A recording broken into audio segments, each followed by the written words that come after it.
Hello friends, எல்லாருக்கும் வணக்கம். Doctor ராஜேஷோட அடுத்த படமான பிரதர், அந்த படத்தோட டீசர் வந்து பார்த்தோம் அப்படின்னா ரீசெண்டாக வந்து ரிலீஸ் ஆயிருந்துச்சு. இந்த படத்தில் ஜெயம் ரவி நடிக்கிறாங்க அப்படிங்கிறது உங்களுக்கு நல்லாவே தெரியும். ஸோ அவரை தவிர நிறையா ஸ்டார்ஸ் வந்து இருக்காங்க. பிரியங்கா அவங்க இருக்காங்க, அதுக்கப்புறம் வந்து பூமிகா அவங்க இருக்காங்க. இவங்கெல்லாம் வந்து ஆக்ட்ரஸஸ் நான் சொல்கிறது. பட் நம்ம முக்கியமாக கவனித்தது என்னென்னா, ஹாரிஸ் ஜெயராஜோட மியூசிக் வந்து திரும்பி வந்துருந்துருக்கு. ஸோ உண்மையிலே வந்து ஆச்சரியம் தான். ஏன்னா ஒரு காலத்தில் வந்து கொடிகட்டி பறந்தவர். ஸோ அவரோட இந்த படம், அந்த படத்தில் அவர் மியூசிக் பண்ணுறதுங்கிறது உண்மையிலே வந்து நமக்கு வந்து கொஞ்சம் ஆச்சரியமாக தான் இருந்துச்சு. ஸோ அதை தாண்டி வந்து பாட்டும் கூட கொஞ்சம் ரீச் ஆகிருக்குன்னு நான் வந்து நினைக்கிறேன். முக்கியமாக அந்த டீசரை நான் கவனித்த விஷயம் என்ன அப்படிங்கிறது வந்து கேட்டிங்க அப்படின்னா, ஸோ ரொம்ப வந்து அவங்க வந்து யோசித்து என்னமோ கட் பண்ணியிருப்பாங்கன்னு நான் நினைக்கிறேன். ஸோ லைக் என்னென்னா, கொஞ்சம் ரொம்ப கூட போர் அடிச்சிடக்கூடாது, அப்படியே கொஞ்சம் நல்லா இருக்கணும் அப்படின்னு சொல்லி பார்த்து எடுத்த மாதிரி இருந்துச்சு. ஏன்னு கேட்டிங்கன்னா, எந்த ஒரு ப்ராப்பராக ஒரு கம்ப்ளீட்டான ஒரு காமெடி சீனோ எதுவுமே வந்து வந்த மாதிரியே வந்து தெரியல.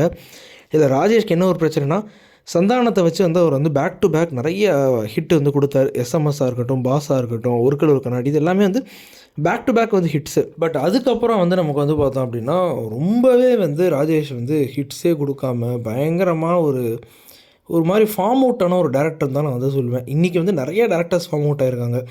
லிங்குசாமியாக இருக்கட்டும், ஒரு பாலாவாக இருக்கட்டும், ஒரு சங்கராக இருக்கட்டும், இவங்க எல்லாருமே வந்து இப்போல்லாம் வந்து சுத்தமாக ஒரு ஃபார்ம் அவுட்டான ஒரு டேரக்டர்ஸு. இன்றைக்கி வந்து சங்கரை நம்பி இவ்வளோ பிஸ்னஸ் வந்து பண்ணுறாங்க. இந்தியன் 2ங்கிறாங்க, கேம் சேஞ்சருங்கிறாங்க. இந்தியன் 2வோட அந்த அந்த ஒரு ட்ரெய்லர்லாம் வரும் இல்லையா? ஸோ அப்போயே நான் வந்து சொன்னேன், இந்த படம் சத்தியமாக நல்லாவே இருக்காது, யாரும் பார்க்கவே முடியாது அப்படின்னு சொல்லி. அதே மாதிரியே ரிவ்யூஸ் வந்து வந்துருந்துச்சு. ஸோ அதே மாதிரி தான் ராஜேஷ் இருப்பாரோ அப்படின்னு வந்து நமக்கு வந்து லைட்டாக ஒரு டவுட் வருது. பட் இன்ட்ரெஸ்டிங்லி இந்த டீசரை வந்து ஓரளவுக்கு வந்து ஹோல்டு பண்ணிட்டாங்க. ரொம்ப வந்து நமக்கு வந்து பழமையான ஒரு டீசராகவும் இல்லை, ரொம்ப வந்து புதுமையான டீசர், அதாவது ரொம்ப ரொம்ப பயங்கரமாக வந்து சூப்பராக இருக்குன்னு சொல்ல முடியல. ஒரு மாதிரி ஒரு அபோவ் ஆவரேஜான ஒரு சுமாரான ஒரு டீசராக நமக்கு வந்து கொடுத்துட்டாங்க. பொறுத்து வந்து தான் பார்க்கணும் இந்த படம் வந்து எப்படி இருக்குது அப்படிங்கிறதெல்லாம் நமக்கு வந்து பொறுத்து வந்து தான் வந்து பார்க்கணும். ஸோ நீங்கள் இன்கேஸ் இந்த டீசர் வந்து பார்க்கலாம், நீங்கள் வந்து பாருங்கள். அவங்க வந்து டார்கெட் பண்ணியிருக்கிறது ஒரு ஃபேமிலி ஆடியன்ஸ், ஒரு ஃபேமிலி என்டர்டெய்னராக அவங்க வந்து டார்கெட் பண்ணியிருக்காங்க. ஸோ அப்படி தான் இருக்கும்னு நான் வந்து நினைக்கிறேன். இந்த படம் நல்லா ஹிட் ஆகணும்னு வேணாம் நினச்சிப்போம்.